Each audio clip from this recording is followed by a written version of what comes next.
केली. खूप सगळे बिझनेसेस सुरू तर होतात. पण त्यातले ॲक्चुअली सक्सेसफुली रन होणारे फार कमी असतात. म्हणजे मी असं खूप स्टोरी ऐकल्यात, की लोकं म्हणतात, की आम्ही व्यवसाय सुरू केला, काही कारणास्तव बंद केला.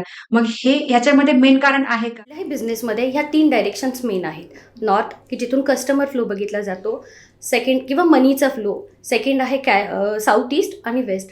नक्कीच ह्या दिशांमध्ये काही ना काही इनबॅलन्स असणार आहे. जसं की नॉर्थला टॉयलेट असेल, त्या वास्तूमध्ये म्हणजे आता कमर्शियल वास्तूमध्ये जर नॉर्थला टॉयलेट असेल, तर कस्टमर मुळात येणारच नाही. ओके. असं.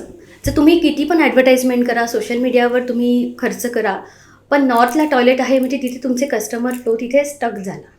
अच्छा. असं. सेम तसंच साऊथ ईस्ट. नॉर्थ बॅलन्स आहे पण साऊथ ईस्ट खराब आहे. तर कस्टमर तर येतील, पण कस्टमरचं कन्व्हर्जन होणार नाही. जर कस्टमरचं कन्व्हर्जन झालं, कुठल्याही क्लायंटचं कन्व्हर्जन झालं, तर आपल्याला कॅश फ्लो येईल. सो साऊथ ईस्ट जर खराब असेल, इनबॅलन्स असेल, तर साऊथ ईस्टला इनबॅलन्स म्हणजे काय, कट असू शकतो किंवा टॉयलेट असू शकतं.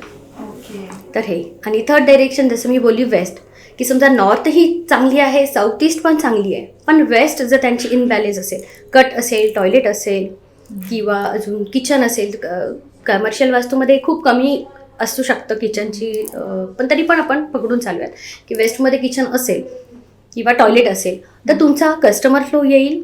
त्याच्यानंतर त्याच्याकडून जसा पाहिजे ते कन्व्हर्जन होऊन कॅश फ्लो पण येईल. पण वेस्ट डायरेक्शन इनबॅलन्स असल्यामुळे त्याचं जे तुम्हाला पाहिजे जे प्रॉफिट पाहिजे तो कमी असेल किंवा टर्नओव्हर आपण जो बोलतो तो तुमचा कमी असेल. म्हणजे ह्या कारणामुळे मॅक्झिमम लोकांचे बिझनेसेस शटडाऊन शटडाऊन झालेले आहे. अजूनही 1-2 डायरेक्शन आपण त्याच्यामध्ये इन्क्लूड करू शकतो.